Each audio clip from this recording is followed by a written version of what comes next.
How many years have slipped by because you told yourself, I'll start tomorrow? Tomorrow became next week became next year, and suddenly you're standing in the same place, older, more tired, and quietly disappointed. This isn't about regret, this is about a decision, because today is the moment you stop letting your life leak away. No more wasted years. Number 1, brutal honesty about time. Time is the one thing people lie to themselves about the most, because the truth is uncomfortable and demands accountability. You tell yourself there's still plenty of it, that you'll get serious later, that circumstances will change on their own, that motivation will eventually arrive and make everything easier. But time does not care about intention or potential. It moves forward at the same pace whether you are disciplined or distracted, focused or afraid. Every hour that passes is gone permanently, and no amount of regret, reflection, or explanation can retrieve it.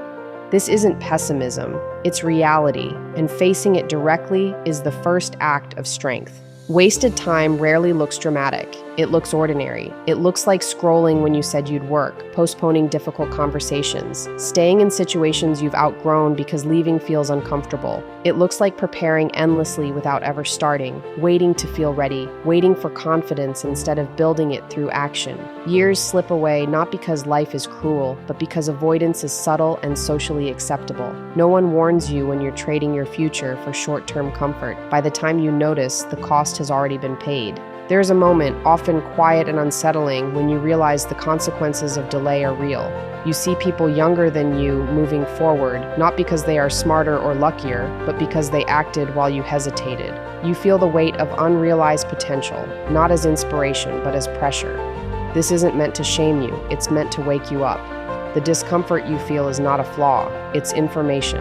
It's proof that you understand on some level that time is being spent whether you choose deliberately or not. Brutal honesty about time means accepting that no one is coming to rescue you from your own inaction. There is no perfect moment scheduled in the future where fear disappears and discipline becomes effortless. What you have is the present, flawed and demanding, asking for a decision. Either you take responsibility for how your hours are used, or you allow them to be consumed by habits that lead nowhere. This honesty strips away comforting illusions and replaces them with something far more valuable: clarity, urgency, and the understanding that your life is shaped not by what you plan to do, but by what you repeatedly choose today. Number 2, responsibility over excuses. Excuses are seductive because they soften the truth and protect the ego. They give you a story where failure isn't really your fault, where circumstances were unfair, timing was wrong, or other people stood in the way. And sometimes those things are partially true, but leaning on them too long turns explanation into escape. Responsibility is heavier than excuses because it demands action, and action exposes you to the risk of failure. Yet the uncomfortable reality is this: as long as you explain your life instead of owning it, nothing changes. Progress begins the moment you stop asking who or what is to blame and start asking what you're willing to do despite it. Taking responsibility doesn't mean denying difficulty or pretending obstacles aren't real. It means refusing to let them define the limits of your effort. You can acknowledge hardship without using it as a hiding place. When you say, "This is my responsibility," you reclaim power that excuses quietly steal from you. Power doesn't come from perfect conditions. It comes from deciding that your response matters more than your circumstances. The people who move forward aren't the ones with the cleanest paths. They're the ones who stop waiting for fairness and start acting with intention. Excuses also distort time. They convince you that delay is reasonable, that tomorrow will somehow be easier, that you'll step up once things calm down. But life rarely calms down on its own. Responsibilities stack, pressure increases, and the cost of avoidance grows. What once felt like a small delay becomes a pattern, and that pattern becomes an identity. You don't wake up one day irresponsible. You slowly train yourself to look away from what needs to be done. Responsibility interrupts that pattern by forcing you to face reality as it is, not as you wish it were. There is a quiet dignity in responsibility that excuses can never offer. When you own your choices, even the bad ones, you gain clarity. You stop wasting energy justifying yourself and redirect it toward correction and growth. Responsibility simplifies life in a strange way. You stop debating whether something should be hard and focus on doing it anyway. It builds self-respect, not through success, but through consistency, through the knowledge that you didn't abandon yourself when effort was required. Responsibility is not a punishment. accomplishment. It's a form of self-trust, a declaration that your actions matter and that your future is shaped by what you choose to carry and confront each day. Number 3, discomfort as a teacher. Discomfort is often misunderstood as a warning sign, something to be avoided, numbed, or escaped as quickly as possible. From an early age, you're taught, directly and indirectly, that comfort is the goal and that pain means something has gone wrong. But growth rarely announces itself gently. It arrives wrapped in tension, uncertainty, and resistance. Discomfort doesn't appear to punish you. It appears to inform you. It signals that you are standing at the edge of what you know, what you've mastered, and what you can currently tolerate.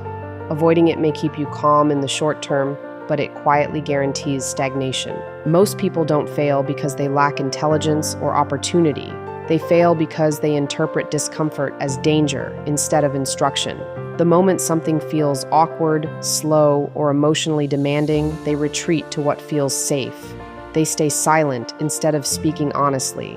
They stay busy instead of focused. They stay comfortable instead of capable. Discomfort is the cost of entering unfamiliar territory, and unfamiliar territory is where every meaningful skill is built. Confidence, resilience, and clarity are not traits you wait for. They are forged through repeated exposure to what once felt unbearable. Discomfort also has a way of revealing truth that comfort keeps hidden. When things are easy, you don't have to examine your habits, your priorities, or your excuses. When things become uncomfortable, your patterns are exposed. You see where you rely on avoidance, where you lack discipline, where fear quietly makes decisions on your behalf. This isn't cruelty, it's feedback. Discomfort strips away illusion and replaces it with accuracy. It shows you where your work actually is, not where you wish it were. If you pay attention instead of resisting, it becomes a map rather than an obstacle. Learning from discomfort requires restraint and patience. The instinct is to escape, to distract yourself, to look for reassurance or permission to quit. But staying present in discomfort teaches emotional control. It teaches you that you don't need immediate relief to survive, that intensity passes, and that clarity often follows endurance. Over time, what once overwhelmed you becomes manageable, then familiar, then even useful. Your capacity expands not because life gets easier, but because you get stronger through repeated contact with difficulty. Discomfort becomes less of an enemy and more of a signal that you are doing work that actually matters. Number 4, small daily discipline. Small daily discipline is unglamorous, repetitive, and often invisible, which is exactly why most people underestimate it. There is no dramatic turning point, no surge of motivation that suddenly changes everything. Instead, there is a quiet decision made again and again to do what needs to be done, even when the reward feels distant. Discipline at this level doesn't feel heroic, it feels ordinary, but it is this ordinariness that gives it power. While bursts of motivation fade quickly, small, consistent actions compound, shaping outcomes long before you notice the shift. People often wait for discipline to feel strong or meaningful before they commit to it, but discipline grows through use, not intention. You don't wake up one day capable of sustained effort. You train that capacity by showing up when it would be easier not to. The task itself doesn't need to be impressive. What matters is the reliability of your follow-through. Each small act of discipline reinforces a pattern. When something is required, you respond. Over time, that pattern becomes automatic, reducing the need for internal debate and conserving energy for what actually matters. Small daily discipline also protects you from the extremes of emotional decision-making. On good days, it prevents overconfidence and reckless expansion. On bad days, it prevents collapse and avoidance. It creates a stable baseline of behavior that does not depend on mood, inspiration, or external validation. This stability builds trust with yourself. You stop wondering whether you'll act and start assuming that you will. That self-trust is quiet but profound, and it reshapes how you approach challenges, commitments, and long-term goals. What makes small, daily discipline effective is its cumulative nature. Each effort may seem insignificant on its own, but together they form momentum. Missed days are less damaging when discipline is habitual, because you know how to return without drama or self-criticism. Progress becomes less about intensity and more about continuity. You measure success not by how hard you push once, but by how consistently you show up over time. Discipline stops being a force you impose on yourself and becomes a structure that supports you, guiding your actions even when clarity is low and motivation is absent. Number 5, identity before outcomes. Most people focus their energy on outcomes because outcomes are visible, measurable, and socially rewarded. You set goals based on what you want to achieve, what you want to prove, or how you want to be seen. But outcomes are unstable things to build a life around. They depend on timing, external factors, and variables outside your control. When your motivation is tied only to results, your effort rises and falls with success and failure. Identity, on the other hand, is internal and durable. When you decide who you are committed to being, outcomes become a byproduct rather than the source of direction. Identity shapes behavior long before results appear. A person who sees themselves as disciplined doesn't wait to feel motivated to act. They act because that is what aligns with who they believe they are. A person who identifies as honest speaks the truth even when it costs them comfort. This internal alignment removes friction. Instead of negotiating with yourself every day about what you should do, your actions become expressions of identity. You stop asking whether something is worth the effort and start asking whether it fits the standard you've chosen for yourself. Focusing on identity also changes how you respond to setbacks. When outcomes are the priority, failure feels personal and destabilizing. A missed goal becomes evidence that you are incapable or behind. But when identity comes first, setbacks become information rather than judgment. You evaluate what happened without collapsing your sense of self. The question shifts from, did I succeed, to, did I act like the person I'm trying to become? That shift preserves momentum. You correct course without self-betrayal and continue forward without unnecessary drama. Building identity requires repetition, not declaration. You don't become something by saying it once. You become it by acting in alignment often enough that it feels natural. This process is slow and frequently uncomfortable because it asks you to live up to a standard before the world recognizes it. You practice discipline before results show. You practice courage before confidence arrives. Over time, these behaviors accumulate into a stable self-concept.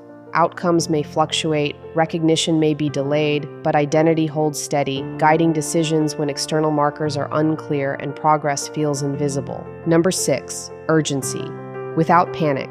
Urgency is often confused with anxiety, as if moving quickly requires fear to function. Panic feels intense and dramatic, creating the illusion of productivity while scattering focus and judgment.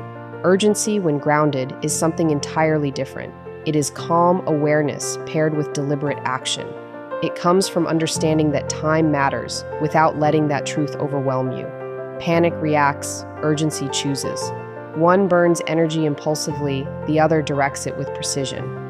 Learning the difference is essential if you want to move forward consistently instead of exhausting yourself in bursts. Panic narrows your vision. It pushes you to rush decisions, skip fundamentals, and chase shortcuts that promise relief rather than progress. When panic takes control, everything feels like an emergency.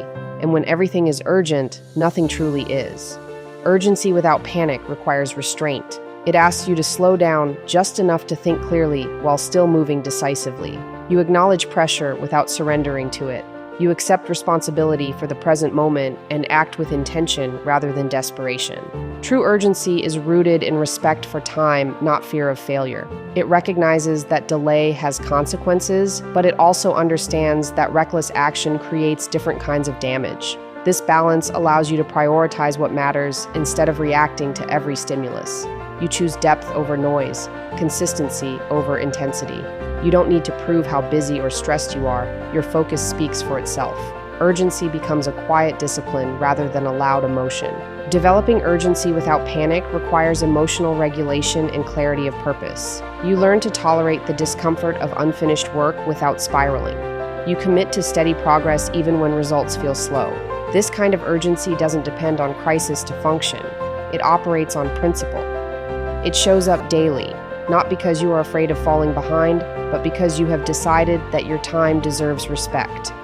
You move forward with awareness, choosing action over hesitation, while maintaining control over your thoughts, your pace, and your direction. Time is moving, whether you act or not. What you choose to do next will echo far longer than the excuses you leave behind. Step forward with clarity, discipline, and intention. This is where wasted years end and deliberate living begins.